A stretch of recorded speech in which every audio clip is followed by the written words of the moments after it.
Hello everyone. So ఇక్కడ వచ్చేసేసి ఈ బ్లౌజెస్ లోకల్ కస్టమర్వే అండి.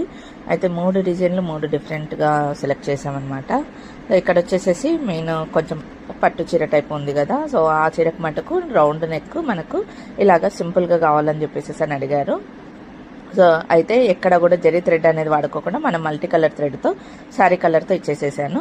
సో ఇక్కడ వచ్చేసేసి మనకు కాటన్ శారీ మాదిరి కనిపిస్తుంది కదా, కొంచెం ఫ్యాన్సీ టైప్ అనమాట. సో ఈ శారీకి వచ్చేసేసి కొద్దిగా డిఫరెంట్గా కావాలని చెప్పేసి అన్నారు, లైక్ ఫిగర్స్ కానీ ఏదన్నా కానీ, అందుకోసమని ఈ డిజైన్ సెలెక్ట్ చేసామన్నమాట. సో హ్యాండ్కి వచ్చేసేసి ఓన్లీ సింగిల్ డీర్ అండి, ఒకటే జిమ్కా వచ్చేసేటట్లుగా సెలెక్ట్ చేసేసాము. బ్యాక్ సైడ్ అయితే ఫుల్ నెవీ బ్లూతో ఇచ్చేసేసి మొత్తం అంతా కూడా జిమ్కాని హైలైట్ చేసాము. సో ఇది వచ్చేసేసి ఇంకొక శారీ కాంబినేషను, ఇది కూడా చాలా అంటే చాలా బాగుందండి కాంబినేషన్తో. సో డిజైన్ అయితే మటుకు ఇది సూపర్ అంటే సూపర్గా ఉంది, కాంబినేషన్ కూడా డిజైన్ కూడా చాలా డిఫరెంట్గా ఉందండి. మరి మీకు ఎలా అనిపించింది